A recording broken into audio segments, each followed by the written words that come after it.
So hey YouTube family, welcome to the part 2 of development chapter 1 class 10th.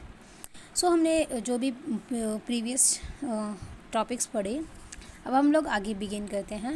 How to compare different countries और states. हमने जो previous videos तक पढ़ लिया था डेवलपमेंट फॉर द इंडिविजुअल और nation का डेवलपमेंट के बारे में. अब हम लोग कंपेयर कैसे करें डिफरेंट कंट्रीज़ और स्टेट को कि वो डेवलपमेंट है या नहीं. इफ़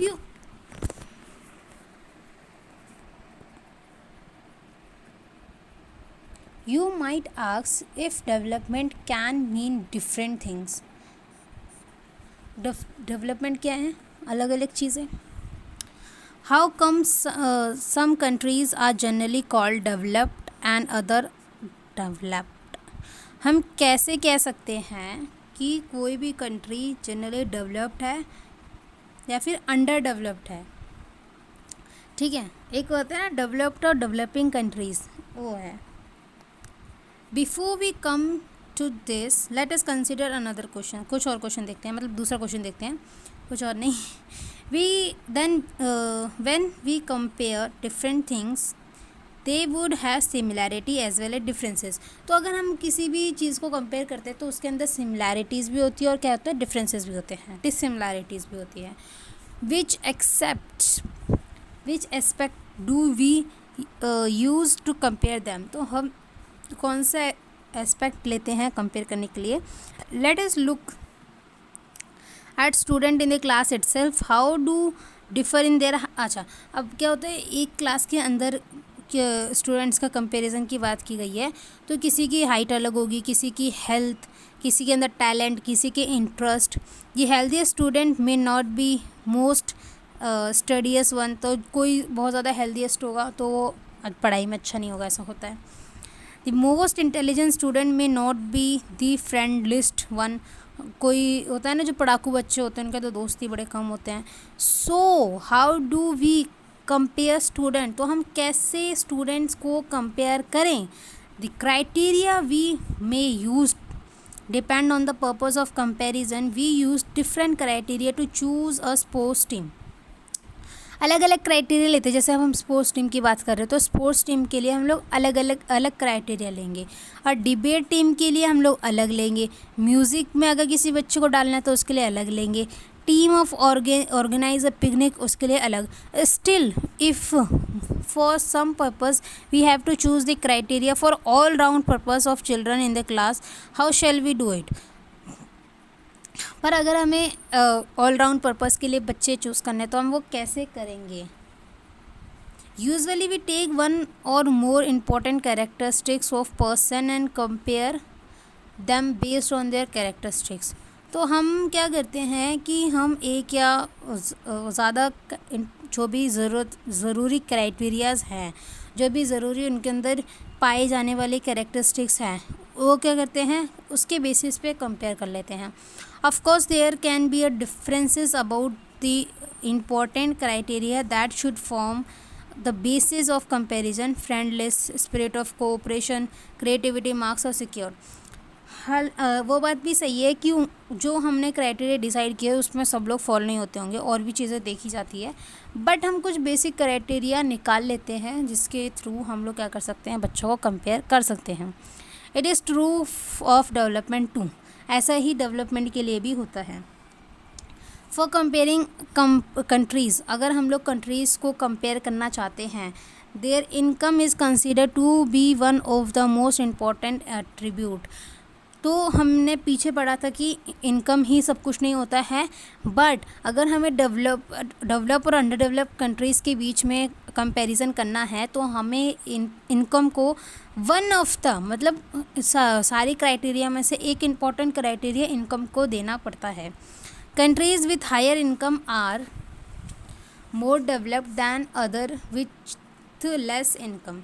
तो जिन कंट्रीज़ की इनकम ज़्यादा होगी वो ज़्यादा डेवलप होंगी और जिनकी कम होगी वो कम डेवलप होंगी. This is based on the understanding that how that more income means more of all things that human needed.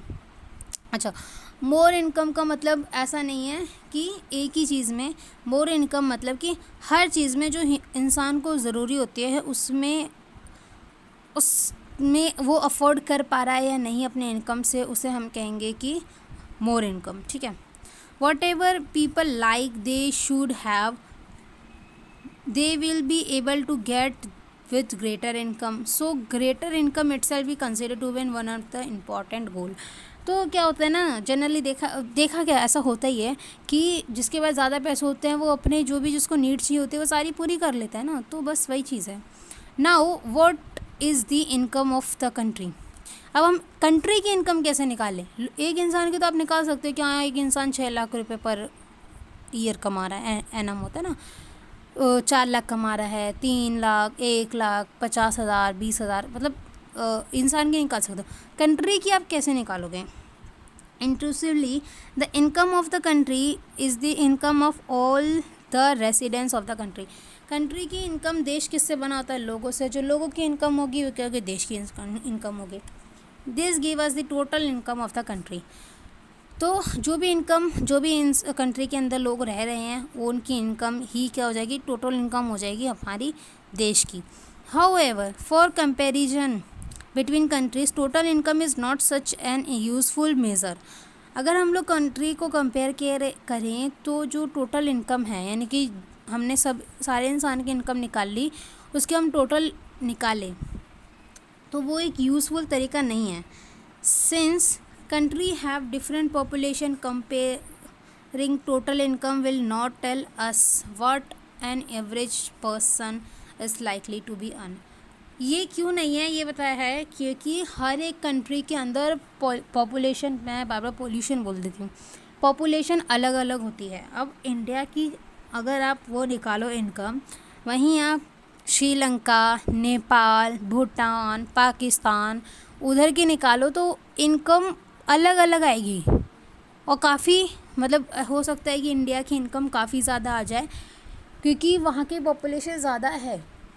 ठीक है। तो ये एक अच्छा तरीका नहीं है टोटल इनकम के बेसिस पे कंट्री की कंपैरिजन करना, क्योंकि पॉपुलेशन एक बहुत बड़ा फैक्टर होती है। Are people in one country better off than other in the different country, hence we compare the average income. तो हमने टोटल इनकम को ना लेते हुए हमने एवरेज इनकम का कंसेप्ट लिया, which is the total income of the country divided by its total population. The average income is also called per capita income. तो एवरेज इनकम कैसे निकालते हैं, देखो यहाँ निकालो formula, average income is equal to total income upon total population. इससे हमारी निकलती है एवरेज इनकम, जिसको हम कहते हैं पर capita income.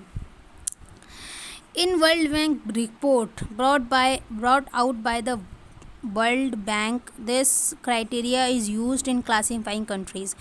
World development report के अंदर जो कि वर्ल्ड बैंक इशू करता है, ये याद रख लेना, उसके अंदर ये क्राइटेरिया को क्लासिफाई किया गया था कंट्रीज़ के कंपैरिजन के लिए। कंट्रीज़ विथ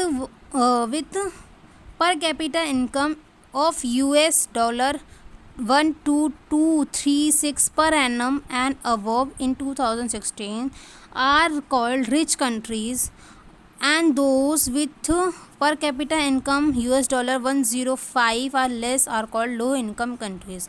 एक डिस्क्लेमर दे दूँ कि ये जो डेटा होता है ये चेंज होता रहता है, तो इसको आप मिला लेना नए डेटा से, जो कि CBSE की वेबसाइट पे मिल जाएगा आपको। देखो ये जो कहा गया है उसमें कहा है कि किसी भी कंट्री की पर कैपिटा इनकम या फिर एवरेज इनकम $12236 एक साल में है, किसी भी मतलब एवरेज इनकम, तो वो होगी रिच कंट्री। और वहीं अगर उसकी 1005 है तो वो होगी हमारी लो इनकम कंट्री या फिर पुअर कंट्री। पुअर कंट्री नहीं लिखा तो लो इनकम कंट्री कहलाई जाएगी। India come in the criteria of low middle income countries because its per capita income in 2016 was US 1840 per annum. तो ऐसी भी कुछ कंट्रीज़ होती है जो इन दोनों लाइन के मतलब इन दोनों, अरे यहाँ पे लिख देता हूँ यार, ये बार बार ना पढ़ने में दिक्कत दे रही है। तो इस जिस भी कंट्री की इससे अबव होगी तो वो हो जाएंगी हमारी रिच कंट्रीज़, और जिस भी की इसकी लो होगी वो हो जाएगी हमारी लो इनकम कंट्रीज़। और जो भी कंट्रीज़ इनके बीच में लाइक करती हैं उनको हम कहेंगे मिडल इनकम कंट्रीज़, और फिर लो मिडल इनकम कंट्रीज़ जिसके अंदर हमारी इंडिया भी आती है। The rich countries excluding countries of middle east and certain other smaller countries are generally called developed countries. और क्या कहते हैं, ये रिच के अंदर ना मिडल ईस्ट कंट्रीज़ भी आती हैं, बट इनको एक्सक्लूड किया गया है। और ऐसी कुछ और भी देश हैं जिनको एक्सक्लूड कर दिया है, जबकि वो इसके क्राइटेरिया से ऊपर आते हैं। एनुअल इनकम जो होती है उनकी इससे ऊपर है, क्योंकि मैंने बताया कि केवल पैसे ही डेवलप के लिए नहीं कहते, और भी चीज़ होनी चाहिए। तो मिडल ईस्ट में क्या होता है, आपके पास सिक्योरिटी नहीं है, फ्रीडम नहीं है, डिस्क्रिमिनेशन है, तो इस वजह से उसको हमने बाहर कर रखा है किसके, रिच कंट्रीज़ के। ठीक है, अब आगे बढ़ते हैं।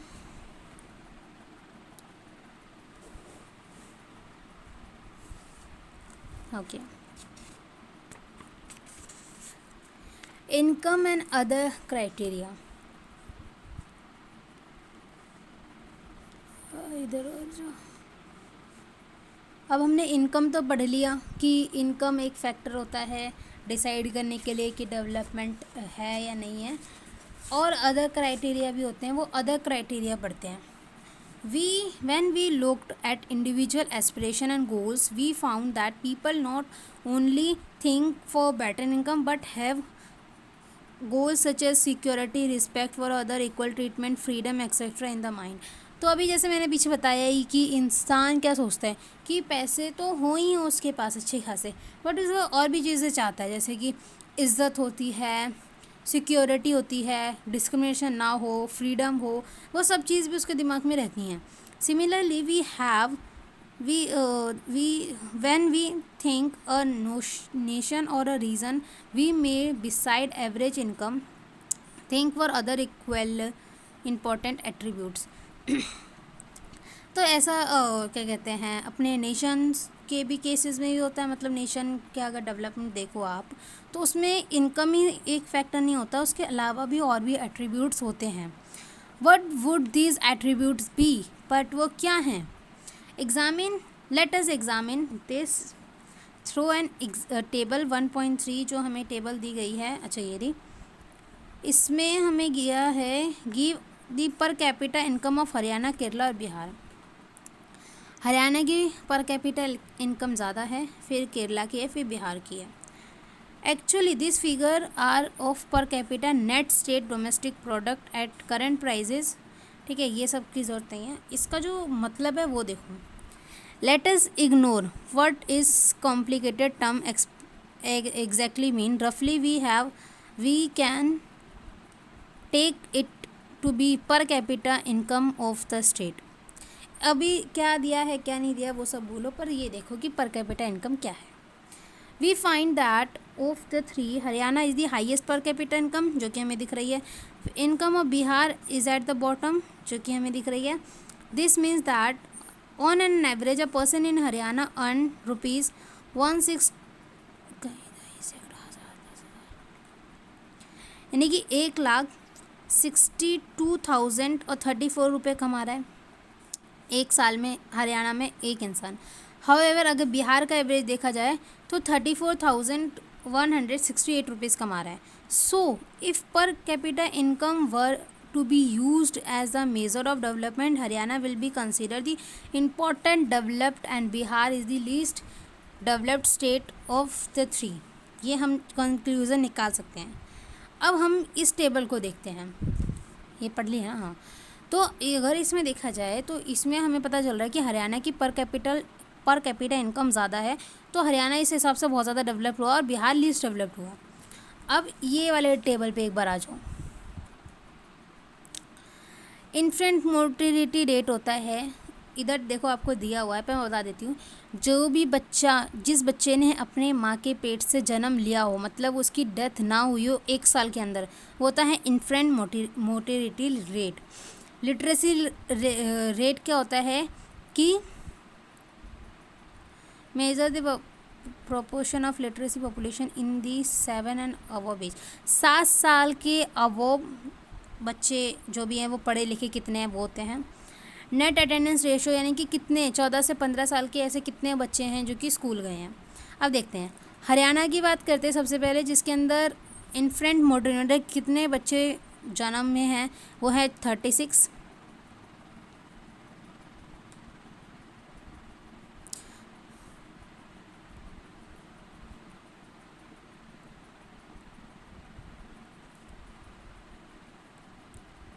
अच्छा, इन्फेंट मोर्टिलिटी रेट मतलब कि जन्म के दौरान कितने बच्चे मरे हैं 1 साल के अंदर। मतलब जैसे कि किसी बच्चे ने जन्म लिया, ठीक है, और वो अपने माँ के पेट के कोख से ही अगर क्या बोलते हैं ज़िंदा नहीं है, मरा हुआ है, या फिर 1 साल के अंदर उसकी डेथ हो गई, तो वो हमारे आता है इन्फेंट मोर्टिलिटी। यानी कि 1000 में से 36 बच्चे हरियाणा के अंदर ख़त्म हो जाते हैं।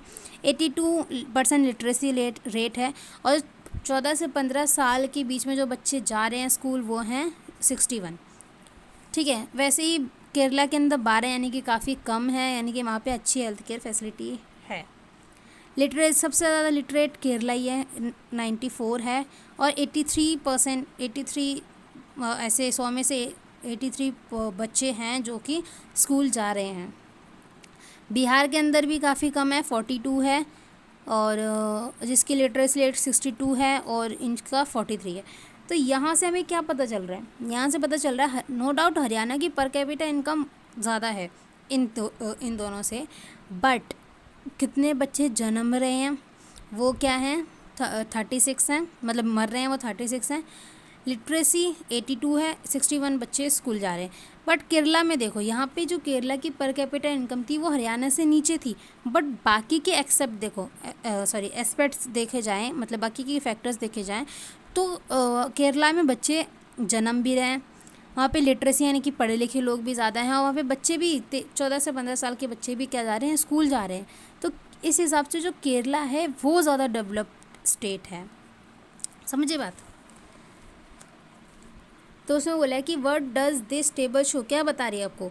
The first column of the table show that Kerala out of 100 children born, 12 ही ऐसे बच्चे हैं जो 1 साल ख़त्म करने से पहले अपना फर्स्ट बर्थडे बनाने से पहले ख़त्म हो जाते हैं। But Haryana the proportion of the children dying within the 1 year is 36। Haryana के अंदर 36 ऐसे बच्चे हैं जो कि अपना पहला बर्थडे नहीं बना पाते हैं। This is 2 times more than the Kerala, जो कि 2 गुना ज़्यादा है केरला से। One of the other hand दी पर capita income of Haryana is more than the Kerala, जो हमने देखा कि नो डाउट कि हरियाणा की पर कैपिटा इनकम ज़्यादा है केरला से। Just think of how dear you are able to your parents, think of how every year is so happy when a children is born. तो वहाँ पे जो केरला में लोग हैं वहाँ पे क्या हो रहा है कि ज़्यादा माँ बाप खुश है क्योंकि उनका बच्चा जीवित है। Now try to think the parents those children die before they even celebrate their first birthday. अब उन माँ बाप के बारे में सोचो कि उन माँ बाप ने अपने बच्चे का पहला जन्मदिन तक नहीं वो बना पाए, कितना दुख है उनके पास, कितने पेनफुल में है वो। Next note the year of which this data pretend it is 2015, ये 2015 का डेटा है। अब हो सकता है कि ये चीज़ और बढ़ गया, लिटरेसी रेट बढ़ गई हो, अभी मेडिकेयर बहुत अच्छे हो चुके हैं मेडिकेयर फैसिलिटीज़, तो हो सकता है इन्फेंट मोर्टिलिटी रेट और ज़्यादा डिक्रीज़ हो गई हो। So we are not talking about of old times, it is nearly 70 years after independence when our metro cities are full of high rise building and shopping malls. तो ये भी हमने अपने देखे हैं, शॉपिंग मॉल्स, मेट्रोज, है ना। The problem does not end with infant mortality rate, ignore my pronunciation. The last column of the table 1.4 shows around half of the children age 14 से 15 in Bihar are not attending school beyond class 8. तो 8th के बाद बिहार में आधे से ज़्यादा लोग तो क्या कर रहे हैं, स्कूल ही नहीं जा रहे हैं। बिहार में 43 ऐसे बच्चे हैं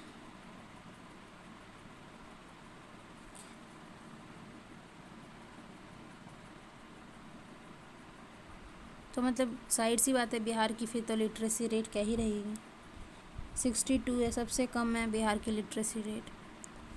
this means that if you went to school in Bihar nearly half of your elementary school class would be missing. मतलब कि अगर आप बिहार में जाओगे तो एलिमेंट्री क्लासेज ही नहीं होती वहाँ पे, क्योंकि उसके बाद बच्चा एजुकेशन ले ही नहीं रहा है। Those who could have been in school are not there.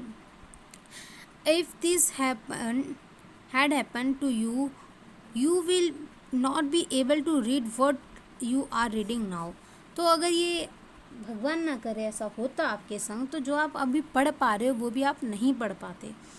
तो यहाँ पे सिंपल सा मतलब वही बताया गया है जो हमने टॉपिक में पढ़ा था, इनकम एंड अदर क्राइटेरिया। तो इनकम तो आपकी नो डाउट अच्छी खासी होनी चाहिए, बट अदर क्राइटेरिया का क्या, वो भी अगर आपके पास ठीक हैं, अच्छे हैं, इवन दो बेसिक लेवल पे हैं, तो आप कहोगे हाँ कि हाँ वो स्टेट या वो कंट्री डेवलप्ड है।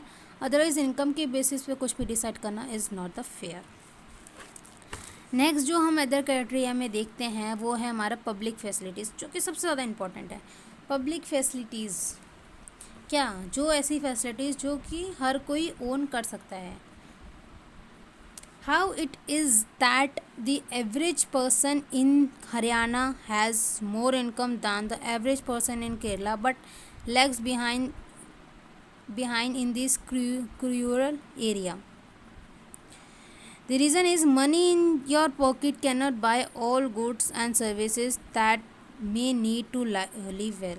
तो जो पैसे आपकी जेब में हैं, जो आपकी जेब को गर्म करके रखे हैं, वो पैसे आपको गुड्स और सर्विसेज तो दे सकते हैं, but that you may need, जो आपको चाहिए जीने के लिए, केवल पैसे तो नहीं चाहिए, पैसा वो थोड़े ना खाओगे, तो जो आपको जीने के लिए चाहिए वो चीज़ नहीं दे सकते।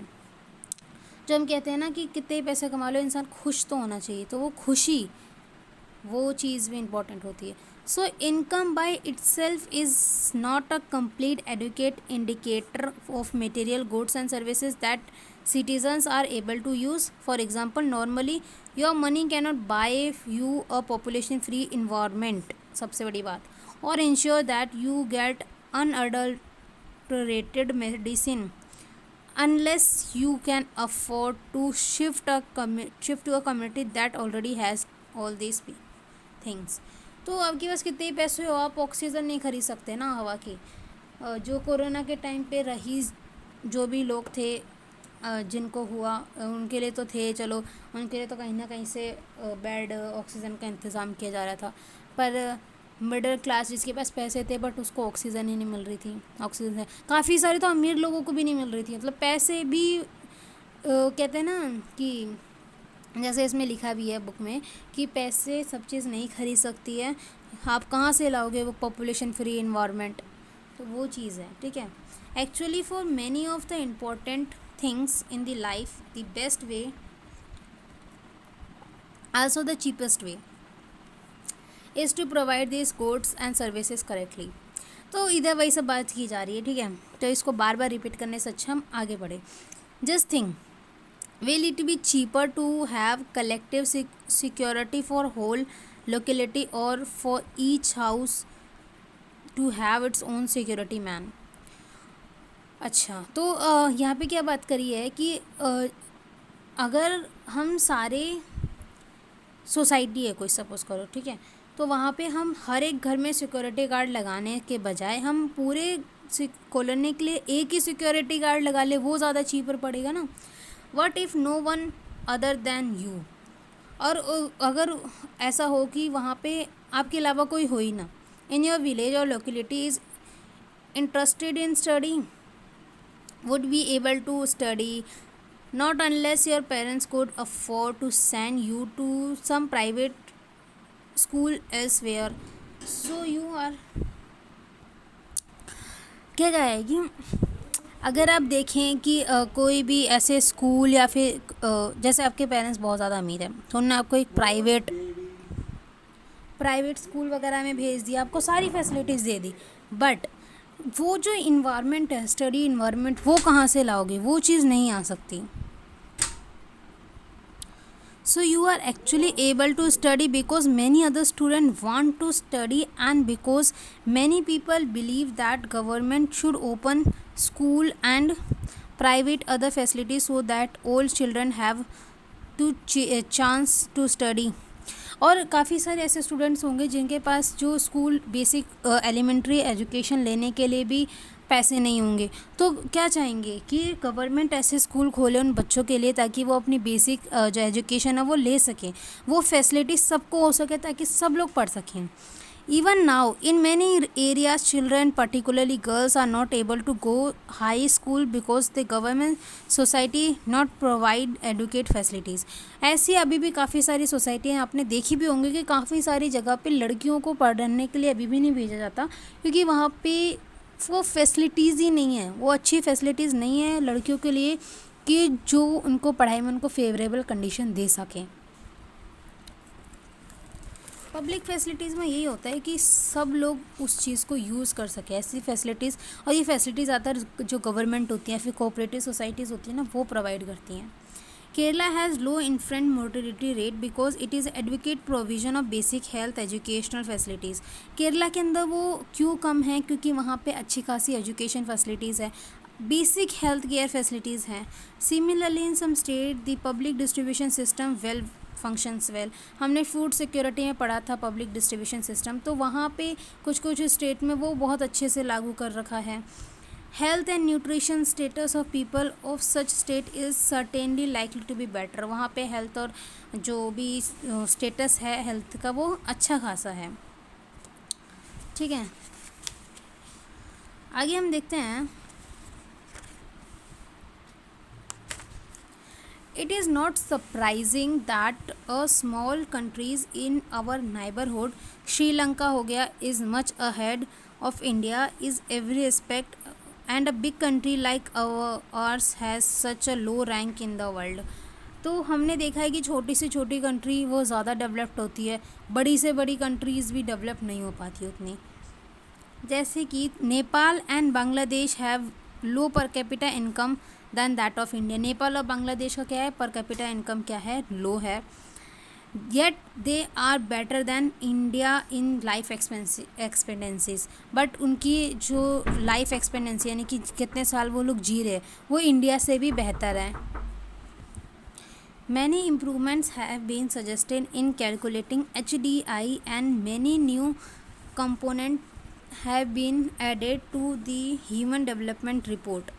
But by prefixing human to development, it has made it very clear that what is important in development is what is happening to the citizen for the country. काफ़ी सारे इम्प्रूवमेंट सजेस्ट किए गए जब HDI को calculate किया जाता है या फिर करते हैं, जो कि होती है ह्यूमन डेवलपमेंट रिपोर्ट. उसमें क्या होता है कि but prefixing human to development, it has made it very clear that what is important in development is what is happening to the citizens of the country. यानी कि HDI में क्या होता है ना कि न्यू कंपोनेंट्स ऐड किए जाते हैं ह्यूमन डेवलपमेंट के लिए, उसमें फ़िक्स करती हैं कि क्या ज़रूरी है ह्यूमंस के डेवलपमेंट के लिए और क्या हुआ है सिटीजन्स मतलब कि ग्राउंड लेवल पे सिटीज़न के लिए कंट्री में. It is people, their health, their well being is the most important. तो पीपल जो लोग हैं वो ज़रूरी हैं, उनकी हेल्थ का ज़रूरी है, उनके विकास के लिए जो भी चीज़ होती है वो क्या होती है, इम्पॉर्टेंट होती है, वो चीज़ कंसिडर की जानी चाहिए. Do you think there are certain other aspects that would be consider in measuring human development? तो ऐसे और भी अदर, ऐसा नहीं कि यही एक्सेप्ट्स होते हैं, और भी कई सारे एस्पेक्ट्स होते हैं ह्यूमन डेवलपमेंट को मेज़र करने के लिए। सस्टेनेबिलिटी ऑफ डेवलपमेंट, एक होता है सस्टेनेबल डेवलपमेंट और एक होता है सस्टेनेबिलिटी ऑफ डेवलपमेंट, दोनों अलग अलग चीज़ें हैं। Purpose of the present that a particular country is quite developed, we would certainly like this level of development to go up further or at least be maintained for future generation। Sustainable development होता है कि हम resource को ऐसे use करें कि वो future generation के लिए भी बचे रहें। सस्टेनेबिलिटी डेवलपमेंट क्या होता है कि डेवलपमेंट को मेंटेन करके रखना ताकि वो फ्यूचर मतलब हम सस्टेनेबल कर सके उस डेवलपमेंट को, मतलब उस रिसोर्स को। This is obviously desirable. However, since the second half of the 20th century, a number of scientists have been warning that the present type and level of the development are not sustainable।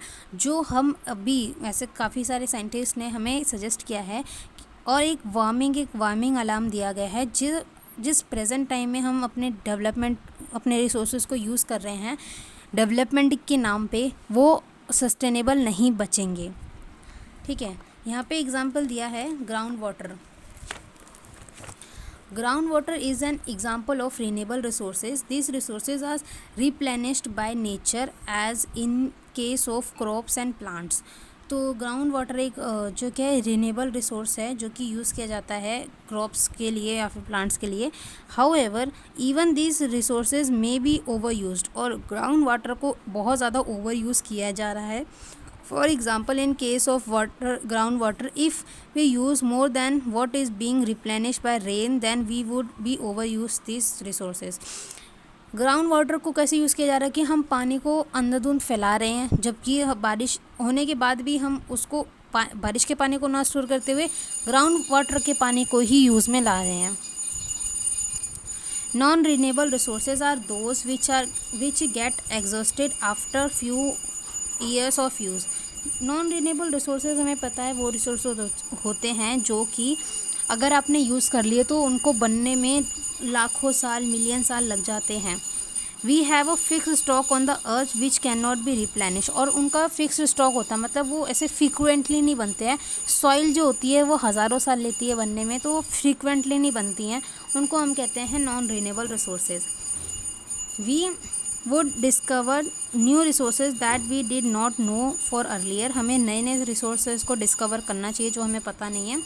New resources in this way add to the stock, और जो new resources आएंगे वो हमारे stock बन जाएंगे। ठीक है, मतलब अभी जो हम यूज़ कर रहे हैं वो तो ख़त्म हो जाएंगे क्योंकि वो नॉन रिन्यूएबल रिसोर्स है, तो हमें नए रिसोर्सेज को डिस्कवर करना चाहिए एज अ स्टॉक, और उसको ऐड कर देना चाहिए स्टॉक के अंदर। However, over time even this will get exhausted, और कुछ टाइम बाद जो हमने स्टॉक जो हमने ऐड किया है, जो भी कलेक्ट किया है, वो भी क्या होगा, ख़त्म हो जाएगा, और जो हम यूज़ कर रहे हैं वो भी ख़त्म हो जाएगा। Consequences of environmental degradation is do not respect national और state boundaries। जो हम लोग environmental degradation कर रहे हैं वो स्टेट या फिर नेशनल बाउंड्रीज़ को लिमिट नहीं होता कि इंडिया के अंदर ही होगा। जो अगर इन्वायरमेंटल डिग्रेडेशन हुआ वो आसपास वाली कंट्री या फिर पूरे वर्ल्ड में भी देखा जाता है। This issue is no longer region और नेशन स्पेसिफिक। कुछ नहीं होता, अगर आप इन्वायरमेंट को पोल्यूशन कर रहे हो तो वो हर जगह ही इन्वायरमेंट पोल्यूट होगा। Our further is linked together. Sustainability of development is comparatively a new area of knowledge is which scientists, economists, philosophers and other social scientists are working together। तो इस पे सब लोग काम कर रहे हैं। In general, the question of development or progress is perennial at all time। As a member of society and an individual, we need to ask where we want to go and what we wish to become and what our goal are। So the debate of the development continue। तो वहीं यही चीज़ है कि अगर हम लोग सोचें कि जो भी हमें डेवलपमेंट चाहिए, एक तो वो ना रिलायबल होना चाहिए, यानी कि अपने नीड्स को पूरी करने के लिए आप डेवलपमेंट को गोल को एक लेके चलो, ना कि अपनी ग्रिड्स को पूरी करने के लिए। और उसकी वजह से क्या होता है, हमारी सस्टेनेबिलिटी ऑफ रिसोर्सेज बहुत ज़्यादा सफ़र करते हैं। तो this was the chapter guys, thank you very much.